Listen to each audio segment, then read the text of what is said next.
Well, what do you think? What do you think? Is it time for a little Gemini action? We're launching. Oh, that was 1960s. Okay, this is not the Apollo program. What the hell? So this is a really nice knife because it's a very simple design and it's a Ray Laconico design. Is there anything wrong with Ray Laconico designs? No. The answer is no. I'll already tell you.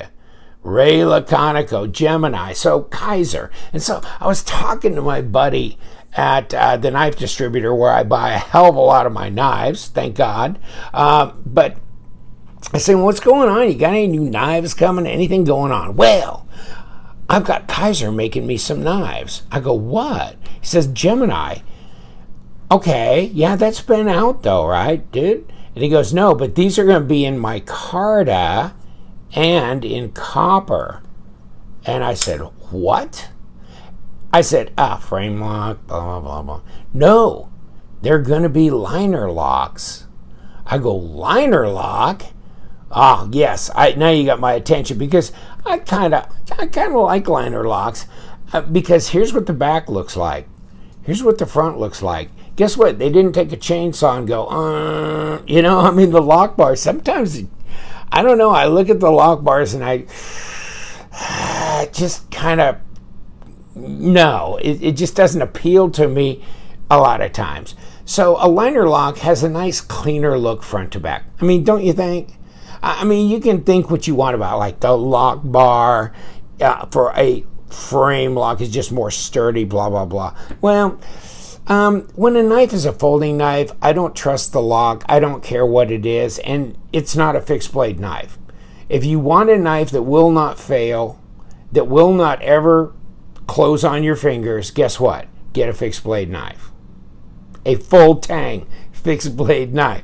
Now, these are really cool though, and of course, these are N690, Bowler N690 blades. See that? That's stone washy. There's the model number. And it's a pretty consistent color on that micarta.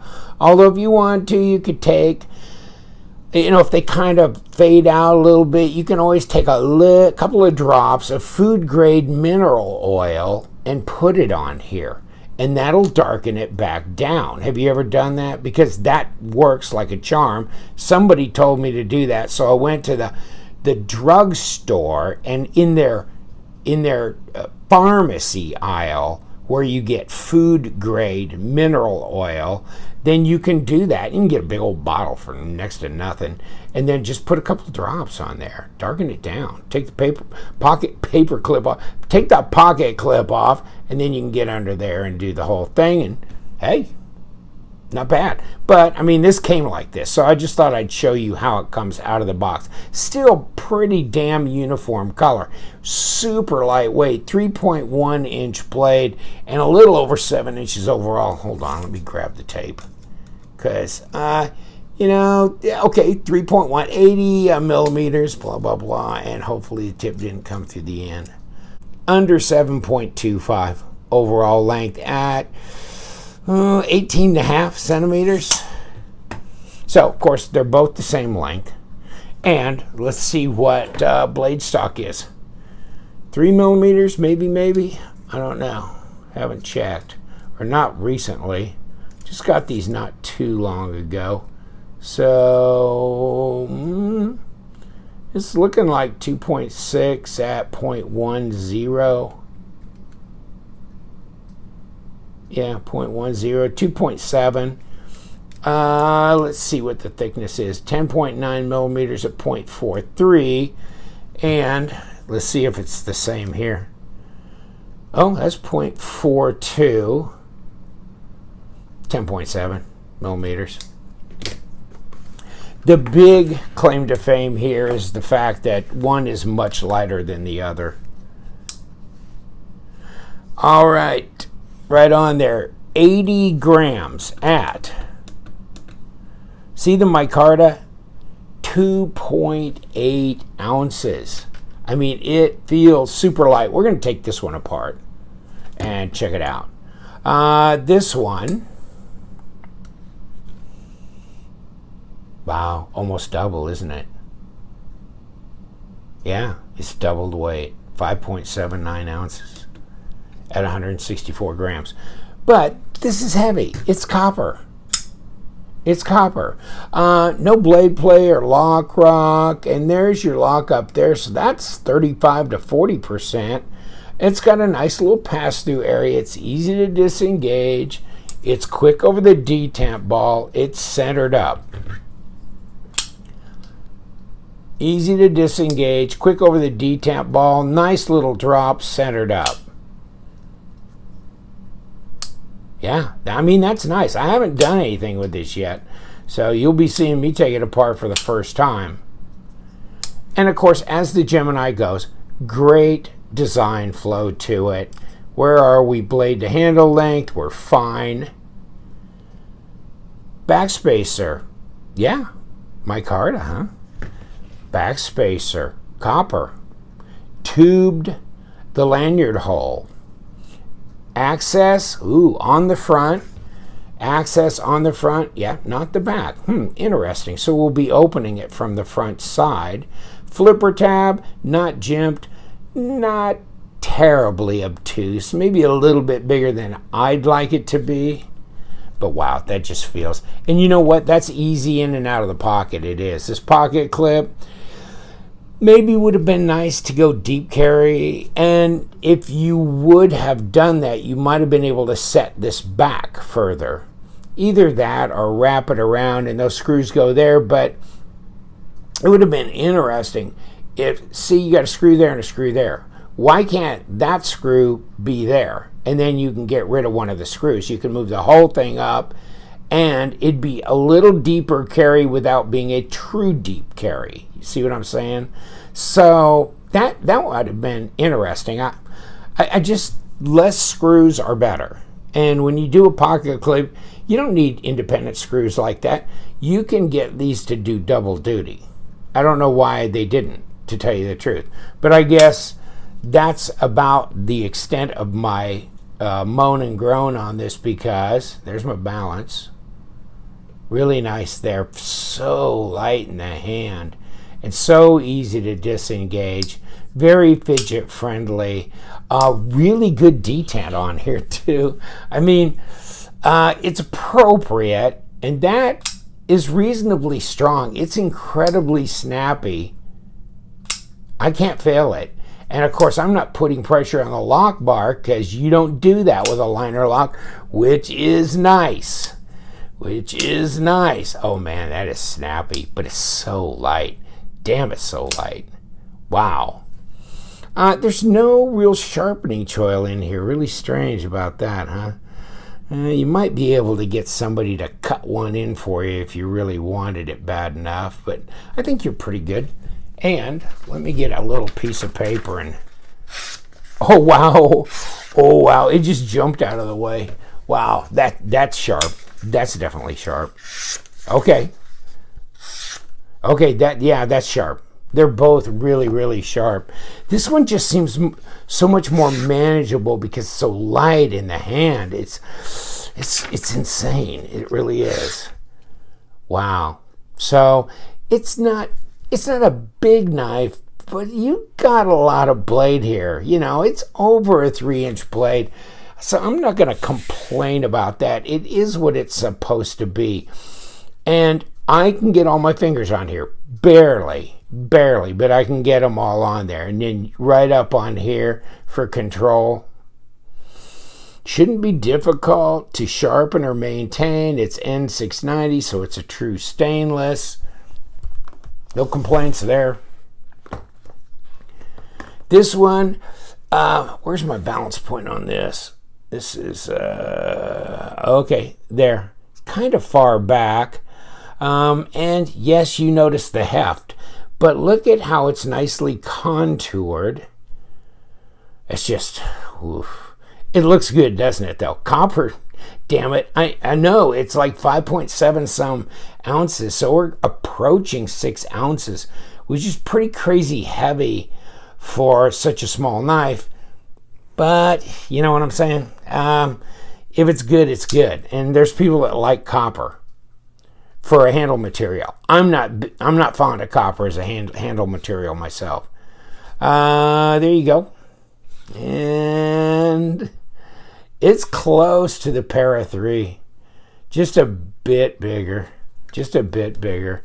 And, you know, you throw the Para 2 out here and see, you can see, yeah, smaller than that. You got the, you know, liners in here embedded, and we'll take a closer look when we take it apart. Here, same thing. Liners embedded. It looks like they're skeletonized on the top, not on the bottom.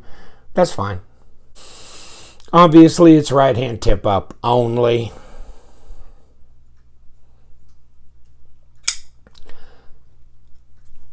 You know, that micarta one's real snappy. Let's check this one out. See if it changes on the copper. Nah, that's pretty snappy. That's pretty snappy. I was trying to fail it. No, that's not going to fail. Okay. Yeah. I mean, since you don't have any other opening system, okay, you've got this. You've got the flipper tab, but you don't have any cutaways. You don't have any thumb studs or thumb ramps or anything. Okay, so that allows you to put a little bit more oomph on that detent, because then it really makes it snappy. You don't want to increase the detent a lot if you're going to make it finger flickable or thumb flickable. You want to kind of soften that detent a bit. But this is okay. Really, to me, this feels good. Even though it's snappy, you're not going to fail it. So it's not light. It's not going to throw out. You're not going to throw this out. Plus, it's a light blade. But bang, right like that. Nice. Look around the knife. You know, feeling this, it feels pretty good. You know, the fit and finish, I mean, it's what I'm talking about. It feels pretty good. So there's no gotchas anywhere. Check it out this way. I can't touch that blade at all. You know, there's no danger of that happening. You know, the Gemini, you know, when it came out is in titanium and frame lock and all that, was what, around $170. So this one's more expensive. This one's $94. This one's more like $74. So yeah, you're paying extra money for the copper here, which I'm not inclined to do. Here's the copper, $94. Of course, LTK discount code, take 10% off, so $9. So now you're in the 80s with this one. With this one, $75. But you take 10% off, and all of a sudden you've got $7.50 off. So you're in the 60-some dollar range. You know, that's up to you to decide, is that a reasonable price? I think $60-some for N690 on micarta. Laconico design. Really nice and light. Just a great design flow to it. Very snappy. Yeah, I think you're fine there. I really do. I know there's a lot of G10 knives and things that are in the $50-some range, but it's nice to get the micarta. And you can get this in G10 if you want, and they're charging the same amount of money. If you get this in green G10, or you get this in this nice natural micarta, or if that's what they're calling it, they're just calling it brown micarta. Okay, I'll take the micarta as opposed to the G10. So you can get it in green G10, black G10, etc. But copper, a little bit more money. You're in the 80s here. Here, you're in the 60s. All right, this shouldn't be too difficult, and that definitely is not difficult. Wow, okay. Definitely no thread locker on that. It just came right out, didn't it? Okay, and we got number 6 is, yes, there's another recommendation there. Go to number 8. That way I don't need 2 different size wrenches. And yeah, it makes better contact. You're less likely to mess something up. These are coming out very easily though, so no real big problem. And you can see there was a little bit of thread locker on there. Let's see this one, if it's any different length. Nah, doesn't look like a different length. Nah, it's the same. Okay, and there goes our blade stop in my hand. And there's your, okay, so we got a D-shaped pivot. That's kind of nice. So we got this stainless steel liner here. And it's D-shaped. So that's great. That keeps things from spinning, especially since you've got no access from the back here. And then you've got ceramic bearings, it looks like, so that's good. Let's pop this off.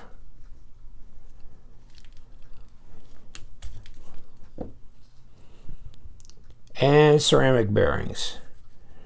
And there's your pivot area, your detent, track, etc. Ceramic bearings on the other side, plus a D-shaped pivot.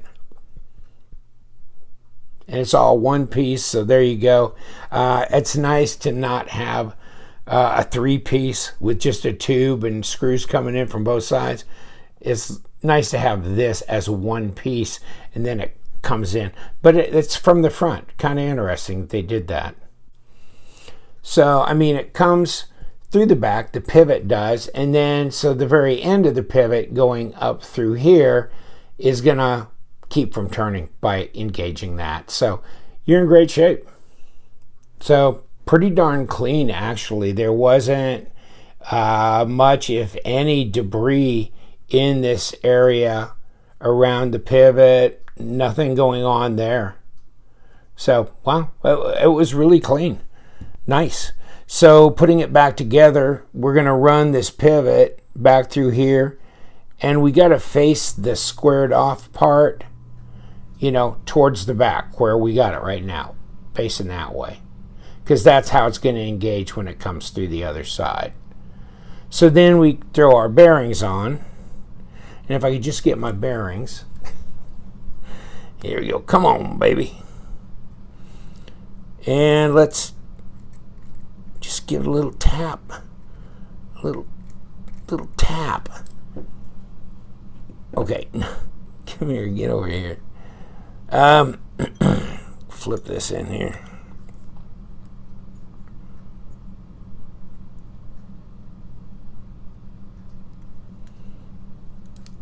Kick it.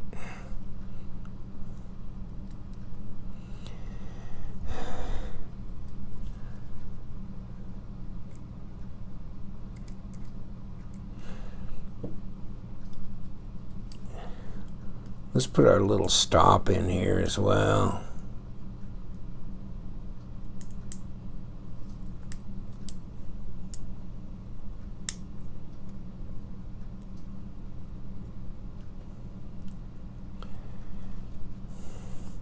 And I think we're good to add the other side.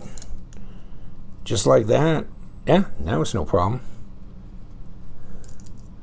Let's put this right here.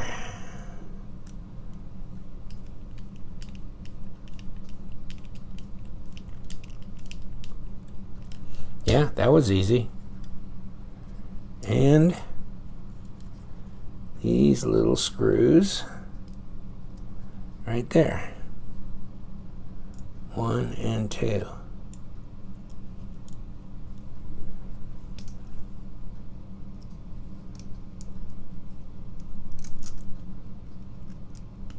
Holding the screw from the back side so it won't turn. Let this one engage, and it does. This one, same.